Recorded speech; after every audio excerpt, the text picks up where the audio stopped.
South east bank business mirror অনুষ্ঠানে সবাইকে আমন্ত্রণ জানাচ্ছি আমি মাজহারিন খান। দর্শক, আজ আমরা আলোচনার বিষয় রেখেছি আর্থিক খাতের উন্নয়নে করণীয়। আর এই বিষয়ে কথা বলার জন্য আমাদের স্টুডিওতে আমন্ত্রণ জানিয়েছে মোহাম্মদ হুমায়ুন কবির, এফসিএ সাবেক সভাপতি আইসিএবি এবং প্যানেল অ্যাডভাইজার এফবিসিসিআই। আমাদের সাথে রয়েছেন AF Nesar Uddin, FCA senior partner, Huda Vasi Chowdhury and co এবং সাবেক সভাপতি আইসিএবি। আমরা চলে যাচ্ছি আমাদের আজকের অনুষ্ঠানে। আপনাদের দুজনকে স্বাগত আমাদের অনুষ্ঠানে আসার জন্য। আমরা দেখছি যে আমাদের একটা অনেক বড় ইকোনমির সাইজ তৈরি হয়েছে এবং সেখান থেকে আমাদের আসলে অনেক কিছু পরিবর্তনও সামনে আসতে যাচ্ছে। এই পরিবর্তনগুলোর সাথে সাথে আসলে আমাদের যে কন্ট্রিবিউশন বা সুশাসন, সেখানে আসলে আমাদের কর্পোরেট গভর্নেন্সের প্রয়োজনীয়তা কতটুকু বলে আপনি মনে করছেন? প্রথমে আপনাকে ধন্যবাদ। আমি মূল আলোচনায় যাওয়ার আগে আমি দুটো কথা বলতে চাই। সেটা হচ্ছে এই সদ্য আমাদের যে গণ আন্দোলনটা হলো ছাত্রদের নেতৃত্বে, ছাত্রসহ সারা দেশব্যাপী যে ত্যাগ করে যে আন্দোলনটা, সব আমি তাদেরকে অভিনন্দন জানাই। এইবার আপনার প্রসঙ্গে আপনি যে প্রশ্ন করেছেন সেখানে আসি। সুশাসন, দেখেন আমরা কর্পোরেট নিয়ে কাজ করি। সুশাসন একটা বিরাট গভর্নমেন্ট, ইভেন গভর্নমেন্ট শব্দটা বলা হয় কেন, যে একটা প্রতিষ্ঠান আছে, সেখানে কিছু সিস্টেম আছে, নিয়ম আছে, এইভাবে চলতে হয়। কর্পোরেট গভর্নেন্সে যেটা আসছে সেখানে বোর্ড অফ ডাইরেক্টরস আছে, এজিএম আছে, শেয়ার হোল্ডার আছে, তারপর তারা ব্যবসা করে, কিছু নিয়ম নীতির মধ্যে আছে, সেখানে ইন্ডিপেন্ডেন্ট ডাইরেক্টর আছে, সেখানে এজিএম আছে, সেখানে অডিটর আছে, ইন্টারনাল অডিটর আছে, অনেক কিছু আছে। কিন্তু আপনি যখন একটা প্রতিষ্ঠানের বোর্ড অফ ডাইরেক্টরসের চেয়ারম্যান হন অথবা ডাইরেক্টর হন, যাই কিছু, বিশেষ করে চেয়ারম্যান বা যারা মূল মালিক এমডি, সে যদি কর্পোরেট গভর্নেন্সটাকে এস্টাবলিশ করতে না পারে, অ্যাকাউন্টেবিলিটিটাকে এস্টাবলিশ করতে না পারে, তাহলে সেই প্রতিষ্ঠানকে টিকায় রাখা মুশকিল। সেখান থেকে আপনার মানে পাবলিক মানিই বলবো আমরা, যে আপনি শেয়ার মার্কেট থেকে লিস্টেড কোম্পানি হোক, ইভেন নন লিস্টেড কোম্পানি হতে পারে, এখান থেকে অনেক টাকা সাইফেন আউট হয়ে যায়। মানে পাবলিক, মানে আপনি যদি মনে করেন যেমন ব্যাংক, আর্থিক প্রতিষ্ঠানগুলো পাবলিকের ডিপোজিট নিয়েছে, এই ডিপোজিটে সে গভর্নেন্সটা ঠিকমতো করতে পারে নাই, যার কারণে এই পাবলিক ডিপোজিটটা আজকে বাইরে চলে গেছে। এখন টাকা বাইরে গেছে তিনভাবে। একটা হচ্ছে যে সাইফেন আউট হয়েছে, একদম আমরা এখান থেকে বের করে নিয়ে গেছে।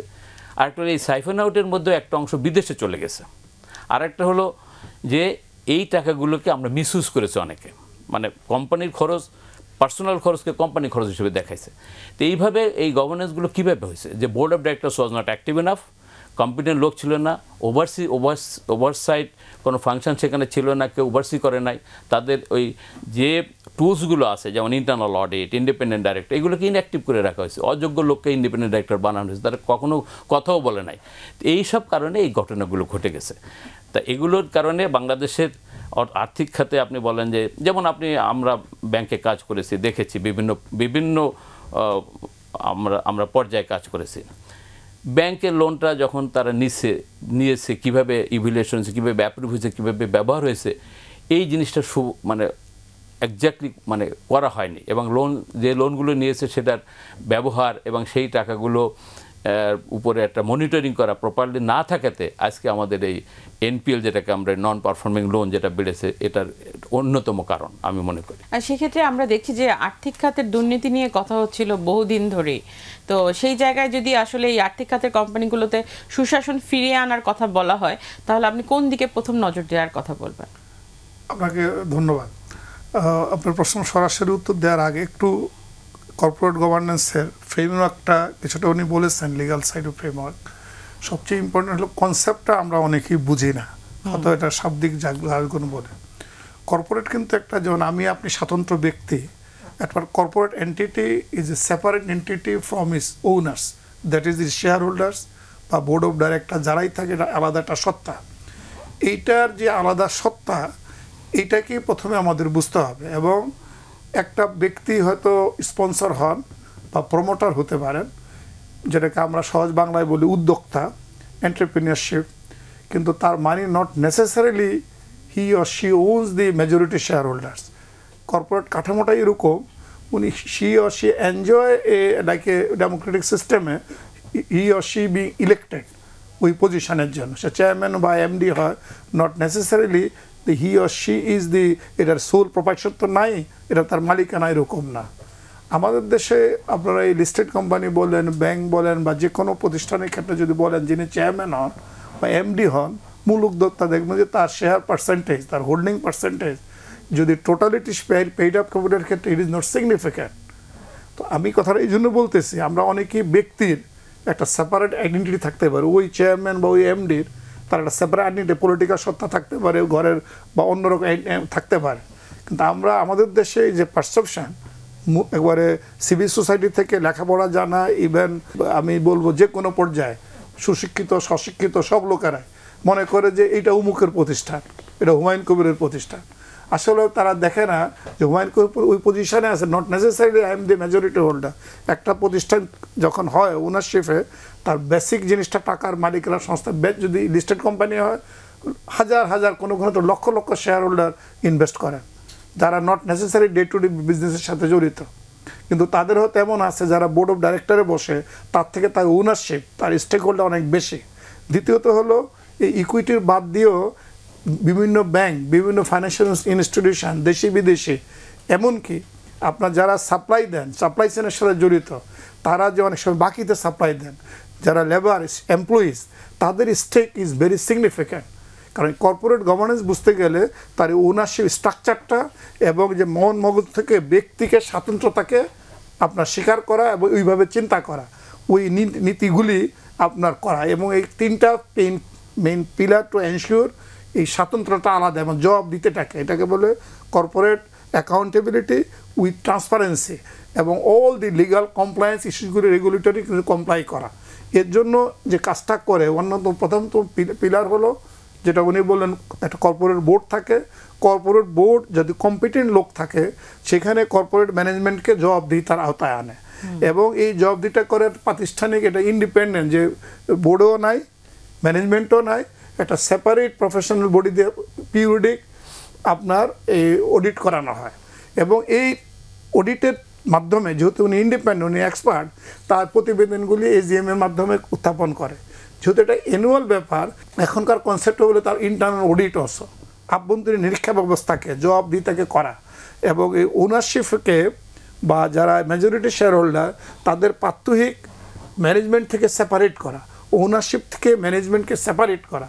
এই যত কর্মপদ্ধতি, যত পলিসি যেটাকে নিশ্চয়তা দিবে, ততটাই সেটা এই কর্পোরেট গভর্নেন্সের পিলারগুলি শক্ত করা দরকার। এখন আমাদের দেশে বা সারা দুনিয়াতেই দেখা গেছে যে এই কর্পোরেট ফেলিউরগুলি ঘটে যখন এই কর্পোরেট গভর্নেন্সের পিলারগুলি কোনোভাবে আইদার ইরোডেড হয়েছে, অথবা উইকার হয়েছে, অথবা এটাকে কাজ করতে দেওয়া হয় নাই। সেটা সরকারি, বেসরকারি, ফাইন্যান্সিয়াল ইনস্টিটিউশন, সব ক্ষেত্রে এটা ইকুয়ালি প্রযোজ্য।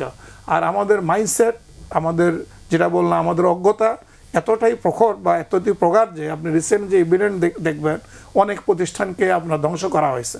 কারণ এই জিনিসগুলি তারা বুঝে না, এই প্রতিষ্ঠানটা কিন্তু একটা ইকোনমিক এন্টিটি, এক ইকোনমিক পাওয়ার হাউস, একটা বিজনেস, মানে এখানে অনেক লোকের এমপ্লয়মেন্ট আছে, এই অনেক, এটা ভ্যালু, ইকোনমিতে ভ্যালুডেশন ঘটে, এবং এটার থেকে ফরেন এক্সচেঞ্জ আর্ন করে, এবং অল যারা বলে ওগুলি পেরিফেরিয়াল, কারণ এটা হলো মেইন একটা ম্যানুফ্যাকচারিং সত্তা।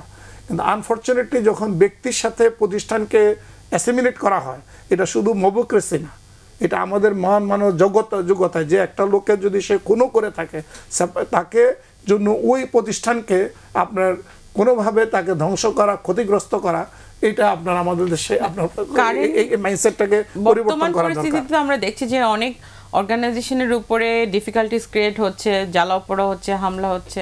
তো সেখানেও তো আসলে এই বিষয়গুলো আপনি যেটি বলছিলেন, কর্পোরেট গভর্নেন্সের যে বিষয়গুলো, সেগুলো তো আসলে ব্যক্তি এবং প্রতিষ্ঠান দুটো আলাদা এন্টিটি বলছেন, তো সেটিও তো আমরা দেখছি যে ক্ষতিগ্রস্ত হচ্ছে।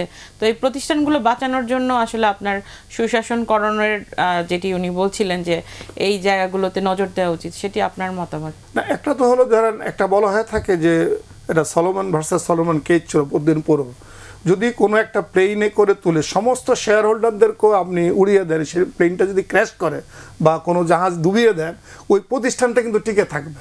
Share holder, it is a separate entity, ওই শেয়ার হোল্ডারও তাদের সাকসেসরা ওনারশিপ হবে, but as a entity will grow. কারণ এই যে সেপারেশন অফ ম্যানেজমেন্ট, অর্গানাইজেশনের day to day affairs R ownership যে সাধারণ তফাৎ, এটা এনশিওর করা, এইটাই আমাদের দেশে অনেক ক্ষেত্রে এটাকে বলা হয় ফিউডালিস্টিক মাইন্ডসেট, যে আমরা মানে আমি উদ্যোক্তা, আমি মনে হয় এটা আমার তার পার্সোনাল না। এজ আই সেড, যে তার ক্যাপিটাল, তার investment compare to outside investment or borrowed capital, also যে যাদের কোনো রিস্ক নিচ্ছেন, যারা সাপ্লায়ার, যারা ক্রেডিট সাপ্লায়ার দেন, এবং এমপ্লয়িরা যারা এই আপনার এই প্রতিষ্ঠানে তাদের স্টেক, তাদের তুলনায় দেখা যাবে তার পার্সেন্টটা খুবই কম। এখন আর সবচেয়ে বড় জিনিস হলো এটাকে বলে ইট ইজ এভরি এই manufacturing unit, foreign currency earner or employment creator হিসাবে, ভ্যালু এডিশন প্রতিষ্ঠান হিসাবে, এইটা কিন্তু একটা যারা আমরা বলি এখন একটা পাবলিক কি ইনস্টলেশন কেপিআই। ঠিক সিমিলারলি এটাকে এটা কি ইকোনমিক ইউনিট, এইটা যদি ক্ষতিগ্রস্ত হয় তাহলে অর্থনৈতিক ক্ষতি হবে। ওই যে আপনি যদি মনে করেন ভবিষ্যতে আপনি এফডিআই ড্র করবেন, অথবা আপনি even repayment of loan, public এই লোনটা কে দিচ্ছে, একটা প্রতিষ্ঠান থেকে নিচ্ছে, অ্যাগেন পাবলিক ডিপোজিট। তো পাবলিক ডিপোজিটকে যদি আপনি রিপেমেন্ট না হয়, তাহলে ওই আলটিমেটলি জনগণের আপনার ইয়েতে গেল। এই একটা প্রতিষ্ঠান থাকা মানে, ভ্যালু এডিশন হওয়া মানে সে ট্যাক্স পেয়ার, সে গভর্নমেন্টকে এভরি ইয়ার ট্যাক্স দেয়, যে যারা চাকরি করে তাদের স্যালারি থেকে ট্যাক্স দেয়। তো আপনি এটা যদি একটা সার্কেলের মধ্যে ধরেন, একটা ইকোনমিক এন্টিটিকে কোনো পলিটিক্যাল বা আদার রিজনে আপনার আক্রোশের কারণে অথবা বিজনেস রাইভেলির কারণে কোনো মব করতে বা যে কোনো লোককে যখন ক্ষতিগ্রস্ত করে, মনে রাখবেন নিজের পায়ে নিজে কুড়াল দেওয়ার মতো। এটা যতক্ষণ পর্যন্ত আমরা এজ এ পাবলিক জনগণ আমরা সচেতন না হয়, এটা বলতে হবে। আমরা একটি বিরতির পর আবারও ফিরছি। দর্শক, আমরা একটা বিরতিতে যাচ্ছি, বিরতির পর আবারও ফিরছি south east bank business mirror. বিরতির পর আবারও আমন্ত্রণ জানাচ্ছি south east bank business mirror অনুষ্ঠানে। যেটি উনি বলছিলেন, আমরা দেখছি যে এই যে ব্যক্তি এবং প্রতিষ্ঠান আলাদা দুটি সত্তা, এবং সেই জায়গায় আসলে ব্যক্তি যখন প্রতিষ্ঠানের উপরে ইমেজ সংকট তৈরি করে বা তাদের এই জায়গাগুলোতে আসলে সুশাসনের অভাব হয়, তখনই তো আসলে প্রতিষ্ঠানগুলো ক্ষতিগ্রস্ত হয়।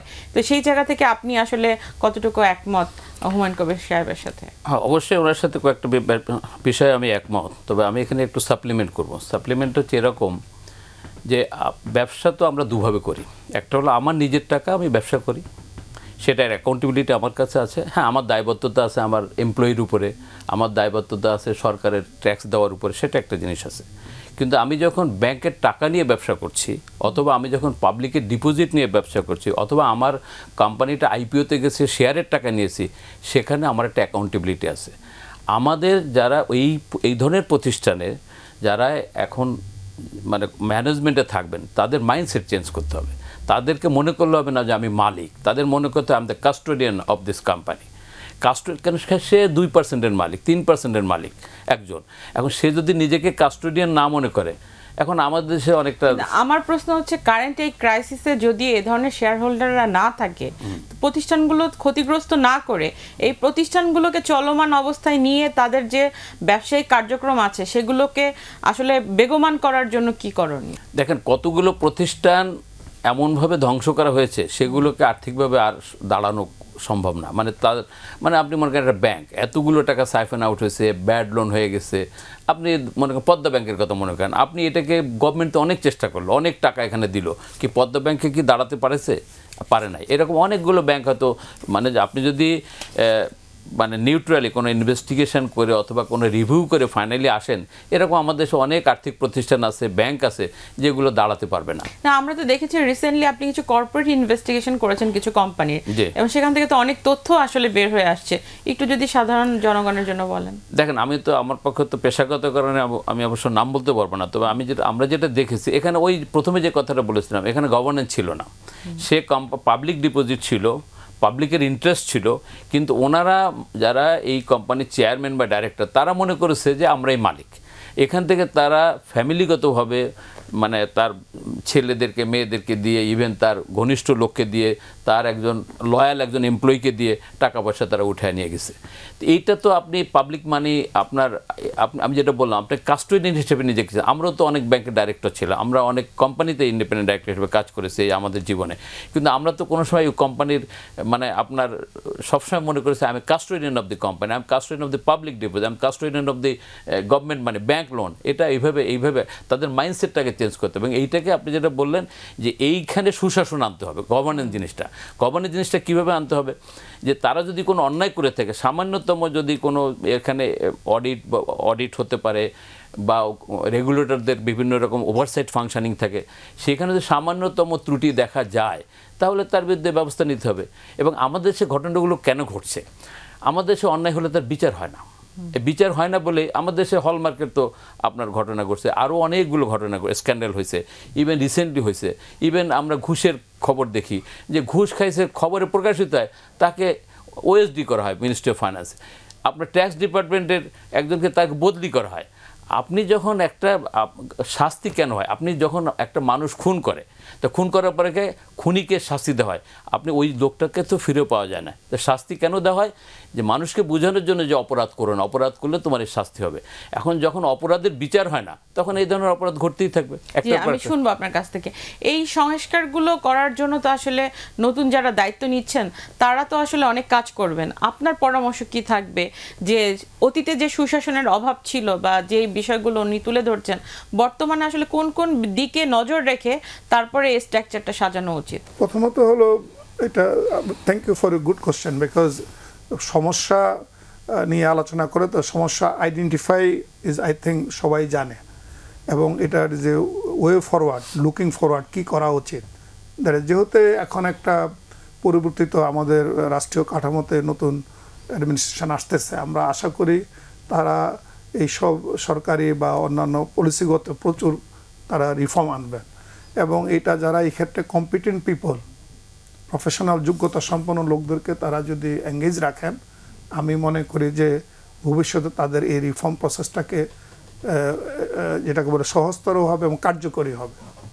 আমার সংক্ষিপ্ত উত্তর তাই, শুধু involvement with competent and right people, because ভাবতাড়িত তাত্ত্বিক লোকদের দিয়ে এবং যাদের practically those have not enough I will say the competency and knowledge, তাদেরকে যদি আপনি এইসব রিফর্ম প্রসেসে করেন, এই যে কোনো সময় যাবে তাদের লার্নিং করতে সময় চলে যাবে।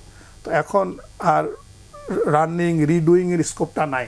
জি, আমি একটু, যেহেতু আমাদের সময় একেবারে শেষের দিকে, একটু আপনার কাছে জানতে চাই যে টাকাগুলো আমাদের অলরেডি বের হয়ে গেছে বা নন পারফর্মিং লোন বা বাইরে আসলে যে টাকাগুলো পাচার হয়ে গেছে, সব কিছু মিলিয়ে তো আমরা দেখছি যে একটা বড় ধরনের ফাইন্যান্সিয়াল গ্যাপ আছে। তো এই জায়গাগুলো পূরণ করার জন্য কি আপনার কোনো পরামর্শ থাকবে, বা টাকাগুলো ফিরে এনে মূল ইকোনমিতে কন্ট্রিবিউট করার কি কোনো ওয়ে থাকবে?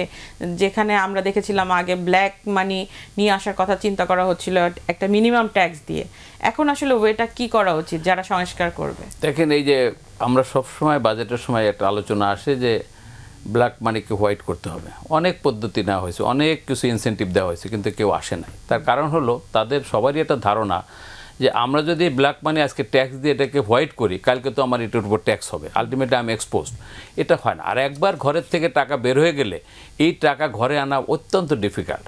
এখানে যেটা হচ্ছে যে যারা স্ক্যান্ডাল করেছে তারা যেন সমাজে আপনার তাদের একটা বিচার হয়, আইনের আওতায় আনা হয়, তাদের সামাজিকভাবে হেয় করা হয়, তাদের পাসপোর্ট বন্ধ করে দেন। তারা বিদেশে যদি বাড়ি করে থাকে তাহলে বিদেশে যাতে তারা না যেতে পারে তাদের পাসপোর্ট সিজ করে রাখেন, এয়ারপোর্টে বন্ধ, তাহলে তারা বুঝবে যে না আমরা টাকা নিয়েছিলাম বাট আমাদের একটা শাস্তি হচ্ছে। তাহলে এই দেখা দেখে অন্যরা কেউ নেবে না। যে টাকাগুলো চলে গেছে এগুলো আসলে কিভাবে আদায় করবে আমি বলতে পারবো না, বা আমরা দেখি নাই যে এইভাবে টাকা আদায় করে। হ্যাঁ, কিছু কিছু ক্ষেত্রে হয়েছে, যদি সে বাড়ি করে থাকে, ঢাকায় যদি টাকাটা ঠেকে থাকে বা বাংলাদেশে থেকে থাকে, তার ওই জমি জমাগুলো বিক্রি করে কিছু টাকা আদায় করা সম্ভব, কিন্তু পুরো টাকা আদায় করা সম্ভব না। তবে আমি বলবো, দেখেন বিষয়টা খুব সহজ না, চ্যালেঞ্জিং। তো এই বিষয়ের জন্য আমি মনে করি এটা স্বল্প আলোচনার মধ্যে সমাধানে আসা যাবে না। এই জন্য একটা কমিশন করতে হবে, একটা রিফর্মস কমিটি করে এক্সপার্টদেরকে নিয়ে এবং স্টেক হোল্ডারদের সাথে আলাপের জন্য ফাইনালি একটা ডিসিশন আমরা এসে আপনারা একটা পলিসি করে দিতে পারি। যেটি বলছিলেন যে একটা কমিটি দরকার, এই কমিটিতে কি মনে করেন যে একজন করে চার্টার্ড অ্যাকাউন্টেন্ট থাকাটা খুব বেশি জরুরি? থ্যাংক ইউ আপনার স্পেসিফিক প্রশ্নের জন্য এবং ইউলেজিং যে চার্টার্ড অ্যাকাউন্টেন্ট কমিউনিটিকে আপনি রিকগনাইজ করার জন্য। আসলে এটা আমরা তো সেলফ ইনিশিয়েটিভে কিছু করি না, ইনস্টিটিউট থেকে যখনই যিনি কর্তৃপক্ষ আছেন যখনই আমাদের কোনো সাজেশন চান এবং আমাদেরকে যদি যখনই ইনভলভ করা হয়, we are ready to do it as a দেশের professional institute. We are globally doing, we are multinational কর্পোরেশনকে সবাইকে আমরা সাজেস্ট করতেছি। সুতরাং our members are very capable, competent and we are globally our মেম্বাররা তাদের স্বাক্ষর রাখতেছে। এখন আমরা মাঝখানে শুনছিলাম যে এফডিআই ফরেন ডিরেক্ট ইনভেস্টমেন্টের আসার একটা প্রক্রিয়া আমরা দেখছিলাম, তো আপনার কাছে কি মনে হচ্ছে কারেন্ট এই ক্রাইসিসে কি কোনো ধরনের প্রবলেম হবে, বা ডিরেক্ট ইনভেস্টমেন্ট আনার জন্য আসলে এই মুহূর্তে যারা আসছেন তাদের নিশ্চয়ই ইন্টারন্যাশনাল এক্সপোজার অনেক বেশি, তো সেই ক্ষেত্রে আপনার কি মতামত যে এই ডিরেক্ট ইনভেস্টমেন্ট কি আগের তুলনায় বাড়বে, নাকি আরও বেশি আমাদের পপুলারিটি আনার জন্য কোনো প্রক্রিয়া হাতে নেওয়া দরকার? এখানে দুটো জিনিস। আমি এর মাঝে একজন ব্যবসায়ীর সাথে আলাপ করছিলাম, উনি একটা গ্রুপ অফ কোম্পানির চেয়ারম্যান, তো ওনার সাথে এমনি গল্প করছিলাম। তো উনি আমাকে বলছিলেন যে দেখেন ইদানিং চায়না এখন বিগ ইনভেস্টর, কারণ তাদের কাছে ক্যাশ মানি আছে, তারা ইনভেস্ট করে এবং তারা আসছেও বাংলাদেশে, চায়না, কোরিয়া আমাদের ক্যাপিটাল মার্কেট ইনভেস্টমেন্ট আসছে, তারা আসতে চায়। আমাদের 2-3টা বেশ কয়েকটা ইম্পেডিমেন্ট আছে, আমরা অনেক দিন ধরে এটা নিয়ে কথা বলে যাচ্ছি। একটা হলো যে ফরেন ইনভেস্টরকে আমরা যে পলিসিতে যে সুবিধাগুলো দিয়েছি সেগুলো কার্যকর আমরা করতে পারি না। আপনার সময় বেশি নেই, আমরা তাদের ট্যাক্সের ক্ষেত্রে স্বচ্ছতা নাই, ট্যাক্স যখন অ্যাসেসমেন্ট করা হয় তারা এখানে স্বচ্ছতা নাই, যার কারণে তারা এটা ভুক্তভোগী। আপনার টাকা পাঠাবে, রয়্যালটি, টেকনিক্যাল ফি, ইভেন আপনার একটা শেয়ার বিক্রি করছে ক্যাপিটাল গেইন, এটা পাঠাতে গেলে এনবিআর আপনার সেখানে অনুমতি দেয় না। ডাবল ট্যাক্সেশন অ্যাভয়েডেন্স এগ্রিমেন্ট আছে, এটাকে এনবিআর সম্মান করে না। স্টেট টু স্টেট এগ্রিমেন্ট হয়েছে, ভেরি ইম্পর্ট্যান্ট, এবং সেখানে সমর্থিত। এইগুলোকে এই ইম্পেডিমেন্টগুলো যেগুলো আছে এগুলোকে দূর করতে হবে। দূর করার পড়লে ইনভেস্টররা আসবে। ইনভেস্টর কী করে? ইনভেস্টর দেখে যে it's a safe place, policy ভালো, আইন শৃঙ্খলা আছে, এখানে লেবার সস্তা আছে, লোকজন ভালো আছে, আমি ব্যবসা করে আমি ডিভিডেন্ডটা নিয়ে আসতে পারি, তাহলে তো আসবে। আপনি যদি পরিবেশ সৃষ্টি না করেন তাহলে তো তারা আসবে না। আমার মনে হয় আমাদের হাতে সময় নেই, যেহেতু অনুষ্ঠান শেষ করতে হবে। আপনাদের দুজনকে অসংখ্য ধন্যবাদ আমাদেরকে সময় দেওয়ার জন্য। আপনাকে ধন্যবাদ। দর্শক, এই ছিল south east bank business mirror অনুষ্ঠান। দেখা হবে আগামী সপ্তাহে। সেই পর্যন্ত সবাই ভালো থাকুন, সুস্থ থাকুন।